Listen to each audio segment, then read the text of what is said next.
Irene is really cute. A voice became clear as the door opened. And then, when Luke said that name, I froze. I wondered who it was, but when I heard the voice, it was indeed Irene, my sister. Luke stupidly called out Irene's name over and over. Shaking, I realized that I had to capture this scene on video. So, I recorded evidence on my smartphone and quietly left the place. After a while, the two came out of the bedroom. Seeing me, they turned pale. I said to them, "Yeah, I sent the video of you two to Ken. Anyway, let's discuss what to do next with the four of us soon." Hearing this, Irene's face turned even paler. "What do you mean?" she asked. "Exactly what it sounds like. I've got the video as evidence." "What the heck have you done?" Irene exclaimed, becoming frantic. As I held up my smartphone, she lunged at me. "My name is Mariana Olsen. I'm a 45-year-old housewife. I have twin sons who are in the 6th grade.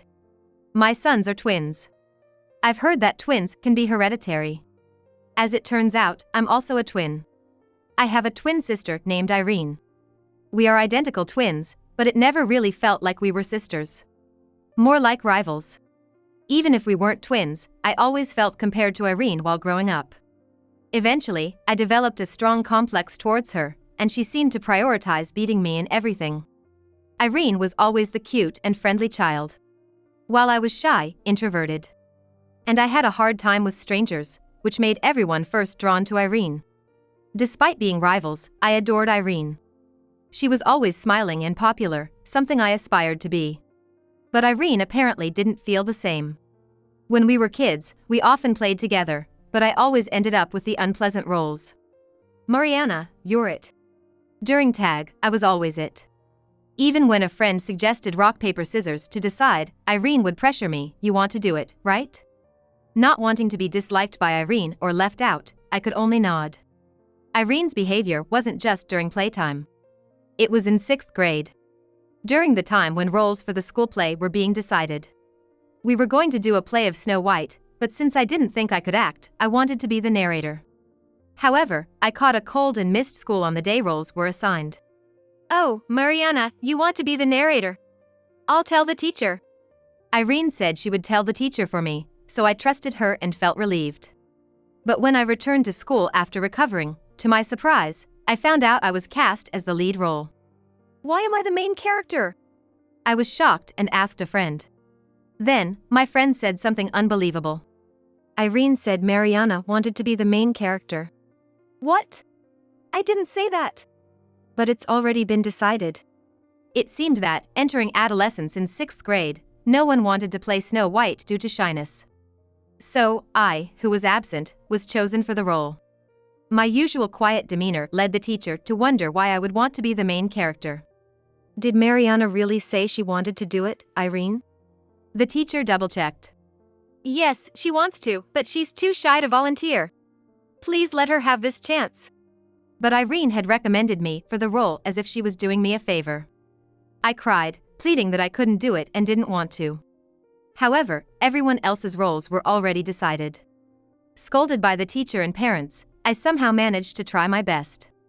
Thanks to that effort, the play was a great success. The teacher, my parents, and friends all said, "You did great." But Irene was the only one looking at me displeased. "Anyone could have done that. It's silly to get all that praise for something so simple," she would say, speaking harshly. That was the moment I realized Irene disliked me. From then on, Irene stopped inviting me to play. At first, it made me sad, but then I realized I was no longer being forced into unpleasant roles. I made good friends and began to enjoy myself. In middle school, many didn't even know Irene and I were twins. We hardly spoke at school and didn't look alike. I requested not to be in the same class as her, and I was enjoying my time. But one day, as I was studying for exams, Irene came to talk to me. "Are you studying?" "What for?" "For the test, remember? It's tomorrow. Studying that hard is just a waste, you know." Irene always had a way of manipulating me to do what she wanted. But I don't want everything to go Irene's way. For the first time, I talked back to her. "I want to keep getting good grades to earn a scholarship for college. How do you know it's impossible? If you don't want to study, Irene, then don't." but don't bother me. I quickly looked away and returned to my textbook. Huh? What's with that attitude towards your sister? Irene, angered at being talked back to, grabbed my textbook and threw it on the floor. What are you doing? Studying won't do you any good, ugly. You're just meant to be my slave. That day, we ended up in a physical fight. Our parents came running at the noise and stopped us, but by then, my textbook was torn to pieces. But more than that, my heart was shattered, hearing Irene's true feelings about me. To her, I was just someone convenient to push unpleasant things onto. I realized clearly that Irene saw me as her slave. But I didn't give up and continued studying. Luckily, my parents contacted the school on my behalf, and I got a new textbook. With their support, Irene stopped disturbing my studies, and I was able to focus. Thus, we became high school students, but we hardly spoke to each other and led our separate school lives, eventually going on to attend different universities. And then, I found employment. As an adult, I started living alone. That's when I met a man. His name was Luke Oliver. Luke and I were hired at the same time and came from similar backgrounds. Feeling a sense of kinship, we began to see each other, and he asked me out. Actually, I like you, Mariana. I would be happy if we could date. I was stunned to hear those words. I had feelings for Luke too. But I never had the courage to say such things. I wasn't pretty like Irene and had hardly any experience with love during my school years, so I couldn't believe that he felt the same way about me. I'm happy. If you're okay with me, then I'd love to. I felt over the moon to have my first boyfriend. Since starting to date Luke, I devoted myself to him, cooking meals and making lunchboxes. Luke also started visiting my place often, and we began living almost like we were cohabiting. Mariana, I'll cook dinner today. But it wasn't just me doing things for him. Luke was also cooperative with household chores. Doing chores together was fun, and I started to think that Luke and I could make a good married couple. After 3 years of dating, we decided to get married. I was very happy and excited about it, but there was one thing that worried me. Mariana, you're a twin, right? I'd like to meet your sister, Luke said one day. During our 3 years of dating, I had told him I had a twin sister, Irene, but he had never met her. In fact, I hadn't even told Irene about having a boyfriend. Since that big fight in middle school, there had been a deep rift between us. Yeah, that's right. But as we were getting married, it was inevitable that Irene and Luke would meet. I felt uneasy thinking about how Irene might scorn me, but I decided it was time to introduce them. Huh? Married? Since when? Irene exclaimed loudly on the phone when I called her after a long time. I had told our parents, but apparently, she hadn't heard yet. It seemed like this was the first time she's hearing about it. Yeah, and I want to introduce you to the man I'm going to marry. I'm kinda busy, you know? Well, if you insist, I guess I can meet him. As usual, Irene was condescending, but I asked her to make time. Irene hadn't changed since we were kids. So I thought I'd have to be the grown-up and accommodate her.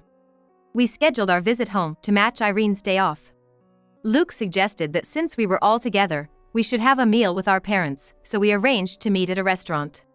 On the day, we went to the restaurant. But even when the time came, Irene was nowhere to be seen. Irene is late. She said she'd be on time. Sorry, Luke. It's totally fine.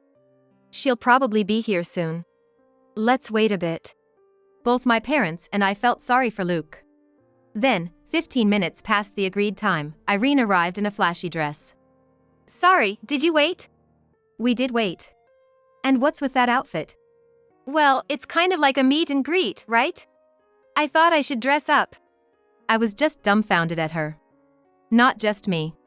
Even our parents could only give a wry smile. If she knew it was a meet and greet, I wish she hadn't been late without even a message. Especially if the reason was just to dress up.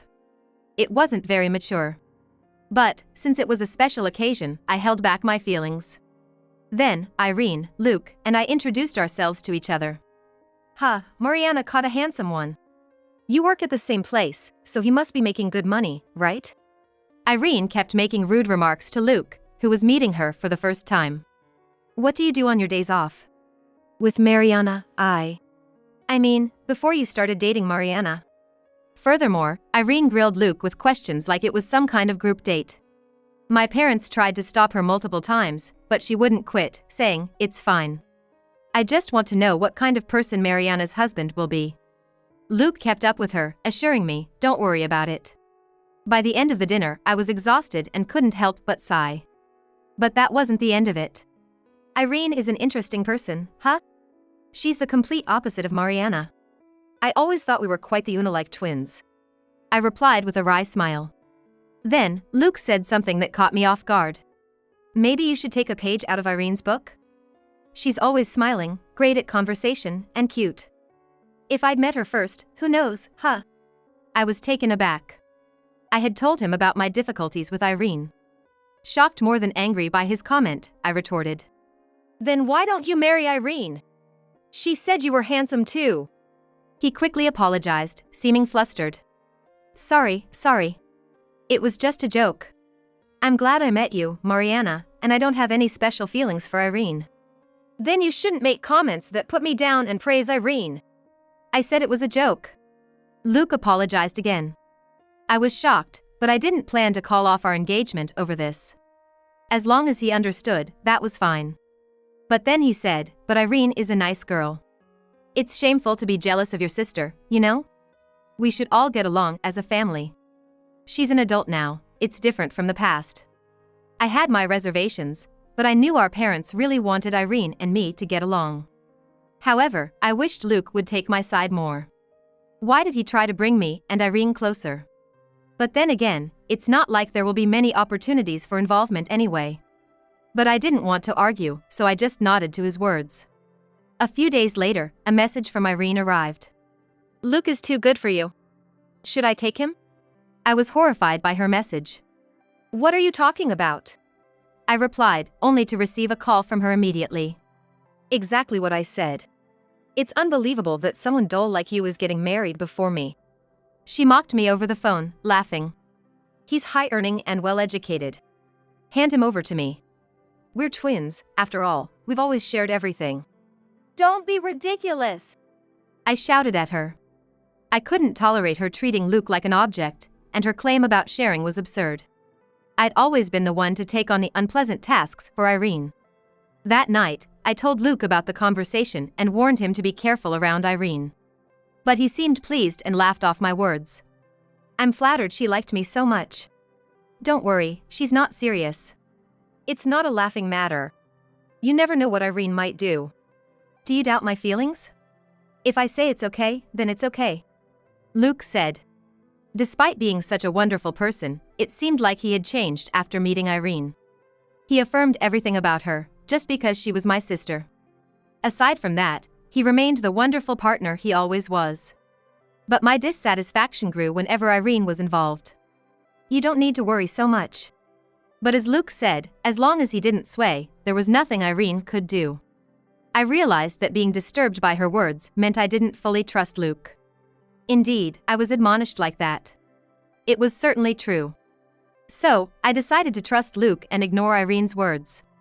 Even though Irene continued to send me snide messages, I chose not to respond. Fortunately, Irene didn't do anything to Luke and me, and I prayed for a happy married life with him. Years later, when I was over 40, my parents informed me that Irene had gotten married. By then, I had blocked her number and we weren't in contact. We occasionally saw each other at our parents' house, but every time I met Irene, she berated me. Nearing 40 and still unmarried, Irene seemed to take her frustrations out on me, and it appeared she was avoiding me. Given her age and, more importantly, her difficult personality, Irene faces challenges. I thought Irene might never marry, but she found someone and I was genuinely happy for her. I realized how awful I was to Mariana when she got married, after I got married myself. Irene apologized through our parents. We started communicating again. And Irene had become much calmer. Almost like the sister I used to love. I never thought I'd see the day when we could laugh together again, so I was very happy. Irene introduced me to her husband. He was about 5 years older than us, named Ken Green. He seemed to really care for Irene, which was reassuring. Now that both of us were married, Irene and I grew closer. Our parents were very happy to see us getting along. I wanted to make up for the time we had been distant. Several more years passed, and one day, I felt sick at work and decided to go home early. Luke was out on a business trip, so I left a message with a colleague. I returned straight home. When I got home and entered the house, I immediately sensed something was off. It felt like someone was inside, even though the house should have been empty. Could it be a burglar? With that thought, I quietly entered the house. Listening carefully, I heard sounds and voices coming from the bedroom. Holding my breath, I stood in front of the bedroom door. Inside, I heard Luke's voice. But I couldn't bring myself to speak. The voice drained the blood from my face. It was unmistakably the sound of something intimate happening. Moreover, there was the creaking of the bed. Even without looking inside, it was clear what was happening, and my hands trembled. However, if Luke was cheating, I had to catch him in the act. With my smartphone in hand, I quietly opened the door, trying not to be noticed. But what I saw in the bedroom was an even more shocking truth. "Irene, you are really cute." A voice became clear as the door opened. Luke's voice uttering that name made me freeze. Thinking about it, the female voice was indeed Irene, my sister. Luke stupidly repeated Irene's name. Trembling, I captured the scene on video and quietly left. I sat in the dining room for a while, stunned. I was supposed to have left work early because I was feeling unwell, but the shock made me forget all about it. In a daze, I just sat there with my smartphone, waiting for this nightmare to end. Then, a few minutes later, the bedroom door opened. "Okay, I'm heading back to work." "Lock the house, okay?" "All right." "Can't wait to live together soon." Hearing this, I quickly stood up. Luke and Irene noticed the noise in the hallway and our eyes met. "Mariana! Why are you here?" Luke exclaimed, turning pale. "Why am I here? This is my house, right? More importantly, why is Irene here? Aren't you both supposed to be at work?" Irene hesitated for a moment, then smirked defiantly. "Why? You knew, right? Do you want me to spell it out?" "Irene!" Luke tried to stop her, but Irene was relentless. "I've always hated how you look down on me. Happiness and Luke don't suit you at all. I'll take them all for myself." Then, she said those words defiantly. I just smiled. "Okay. Then I'll give you Luke." "Mariana! But don't think you can take my happiness away." Annoyed by my response, Irene glared at me. I continued, addressing her directly. "Yeah, I sent the video of you two to Ken. Anyway, let's discuss what to do next with the four of us soon." As I said this, Irene's face turned deathly pale. "What? What do you mean?" "Exactly what it sounds like. If you want Luke, then Ken should know about this too, right?" "What have you done?" Irene became nearly hysterical, lunging at me. "Calm down, Irene! How can I calm down?" Luke tried to intervene and stop Irene. But she was beyond reasoning. At that moment, Irene's phone in her bag rang. She froze at the sound. "Oh, isn't that a call from Ken?" Irene, pale-faced, hesitantly looked at her bag. But made no move to answer. The sound of the phone echoed in the quiet room. After a while, it stopped, and then my phone rang. "See? Irene didn't answer, so he's calling me now." "Mariana! I'm really sorry. Please forgive Irene. Please put in a good word with Ken. If not, Irene will lose everything." Luke, for some reason, began defending Irene. Irene started crying miserably next to him. She was acting like a tragic heroine. What Luke said made sense. Actually, Ken was Irene's husband and also the president of the company she worked for. If her infidelity was revealed, divorce and losing her job were possibilities. Especially since it's working hours now. But I had no sympathy. "She knew the consequences when she did it, right? I can't possibly vouch for her." I responded. "That's too harsh," Luke said, still trying to defend Irene. Annoyed by his words, I glared at him. "You're worried about her? Think again. It's not just Irene who's going to lose her family and job." At my shout, Luke flinched. He started sweating. Maybe he realized the meaning of my words. "Just so you know, I've sent the video to your department's email address at work too." "What have you done?" The call from Ken had already ended. Luke and Irene stood there, still with looks of despair on their faces. After kicking both of them out of the house, I called Ken. Sorry to bother you during work. It's about the video, right? Yeah. He is Luke, isn't he? Yes. I replied quietly to Ken's gentle voice. I'm sorry. I asked for this. He said. Actually, Ken had confided in me that something seemed off with Irene. The old Irene might have done something like this, but I believed the current Irene truly loved Ken. I didn't think she would cheat, and I had told Ken as much. But he had asked me to gather evidence if Irene ever did something wrong. That's why I think I was able to film calmly. Please don't apologize. I'm glad I could capture Luke's infidelity. If you hadn't asked me, I probably wouldn't have thought to stay calm and do such a thing. I told Ken. I'd be lying if I said I wasn't shocked. It's devastating enough to discover infidelity, let alone with one's own sister. I was the one who wanted to be hysterical. My sons will be home soon, so let's talk another day. I told Ken and ended the call. Tears streamed down my face, but for my sons and for my future, I knew I had to be strong. I went through the day as usual. And when my sons had settled down for the night, Luke came home. You're late. Were you with Irene? I asked.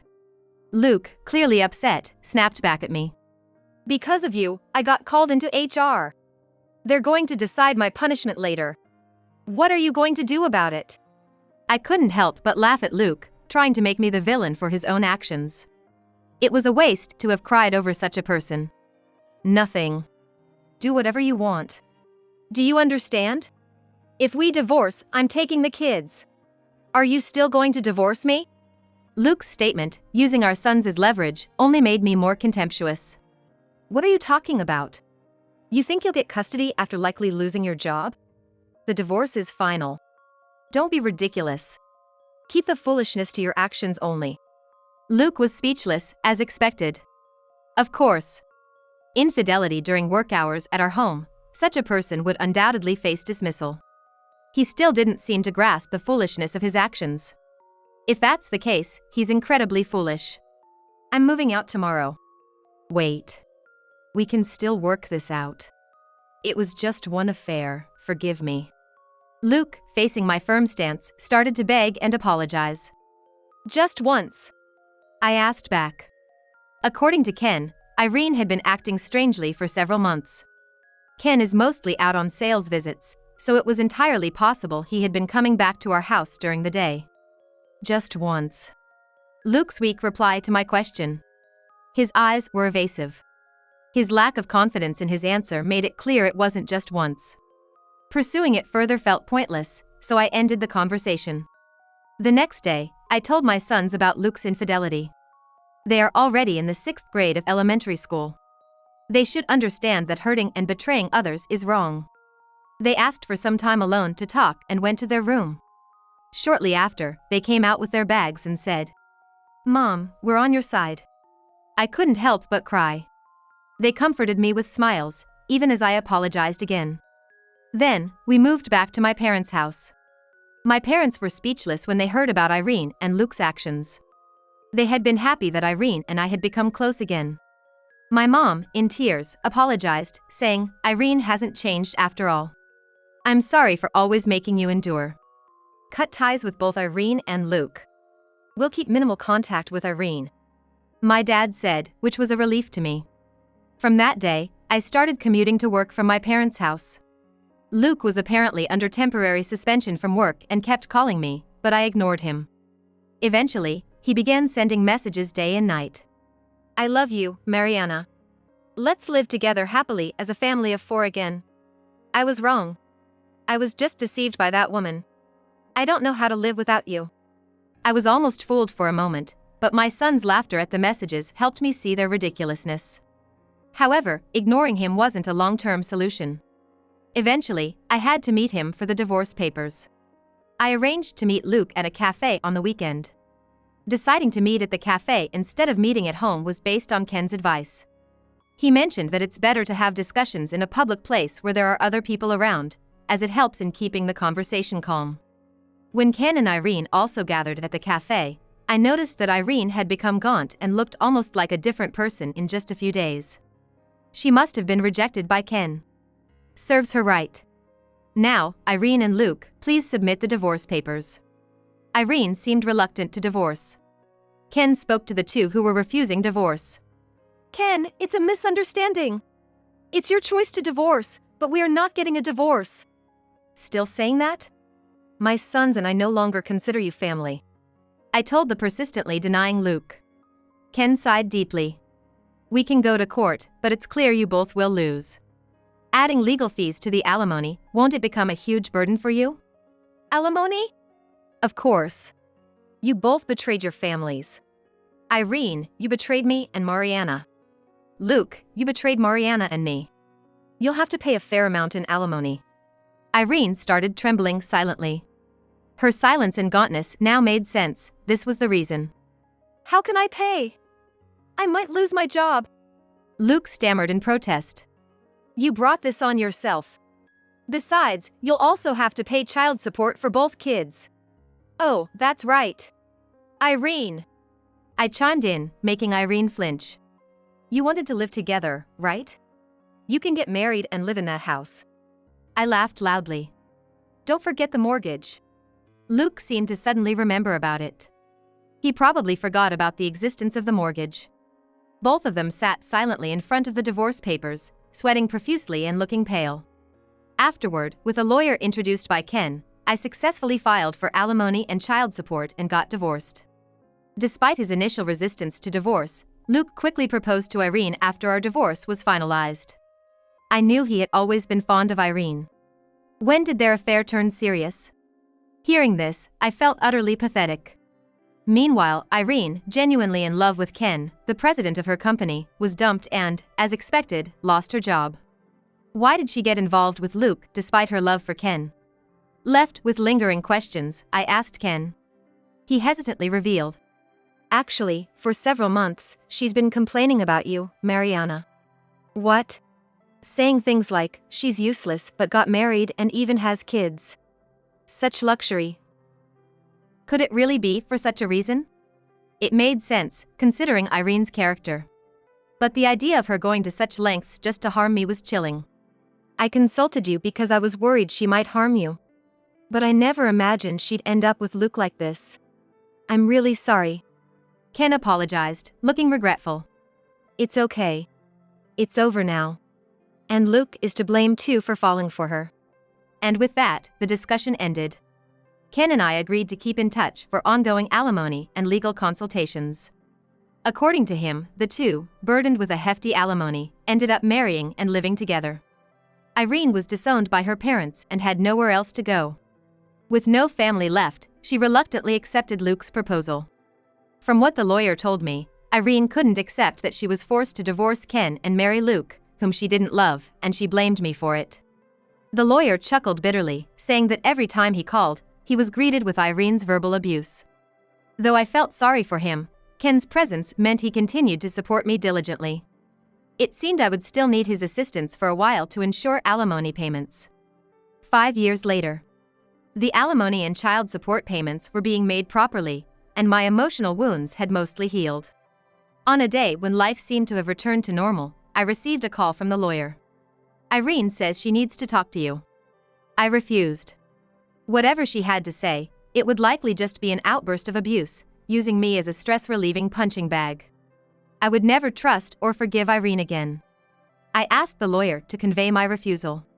However, Irene insisted it was urgent, and even Luke pleaded with me to meet. Their persistence wore me down, and I reluctantly agreed. But I didn't have the courage to meet them alone, so, feeling a bit guilty, I contacted Ken after a long time. He graciously agreed to accompany me, and so I met with Irene and Luke after a long time. They sat solemnly at the cafe where we had agreed to meet. Irene's face lit up slightly with relief when she saw me. What do you want? Why did you call me here? I asked. Actually, I've developed renal failure and need dialysis. Irene said. I was taken aback. You both are the reason Irene's like this. She can't sleep without drinking, and yet she has to work for the alimony. You've broken her body with your actions. Luke accused me angrily, but I thought it was their own doing. Ken seemed to agree, sighing softly and looking exasperated. So what? I'm not reducing or refunding the alimony. Be thankful it's even split into installments. I said firmly, and Irene started crying, bowing her head. I'll pay the alimony. Please, I need a kidney. What? I exclaimed at this extreme request. There's no way I'm giving you one. As I refused, Luke said, You were born a twin to save Irene. You have a duty to help her. What are you talking about? Who's always been the one pushing unpleasant things onto me? Did Irene ever help me once? This is no small matter. Irene's life is at stake. Luke shouted angrily. Irene wept and begged, apologizing, while Luke insulted me as being heartless and coercively demanded the transplant. At that moment, when it seemed like they were blaming me, Ken spoke up. If you need dialysis, then do it. Do you know how hard dialysis is? And do you know how hard transplantation is? Why should she risk her life for Irene? Ken's words silenced them. I was relieved by Ken's timely intervention and caught my breath. Besides, Irene, you repeatedly called Mariana useless. Isn't it too convenient to ask for help only when you're in trouble? But that's because... Irene, you destroyed Mariana's happy life. Mariana has no obligation to save Irene's life. Irene broke down crying, and Luke was at a loss for words. They probably thought I would surely give up my kidney. If I had been alone, I might have been persuaded. Ken saved me again. Well then, take care. Oh, and don't forget this month's payment. I said aloud and left the table. Whether they call me heartless or a devil, I can't forgive them. I don't know what kind of life they'll lead from now on, but I hope they never forget their actions and reflect on them. It seems they both work part-time, and with Irene unable to work properly, their finances are in trouble. But it's karmic retribution. Their actions brought this upon themselves. Their atonement won't end until they properly pay the alimony. I think so. I continue to live happily with my parents and sons. My parents don't even mention Irene's name anymore. However, it seems that they are happy to see their twin grandsons getting along well. I am happy to see that the bond Irene and I couldn't establish seems to exist firmly between my sons. I've kept in touch with Ken. He's a good person, always thoughtful and supportive. He seems to have feelings for me, but I'm not ready to respond yet. I don't want to disturb my sons any further. But in a few years, my sons will become adults. I hope that, in the future, I'll have the opportunity to think about my own happiness again. That's what I'm hoping for.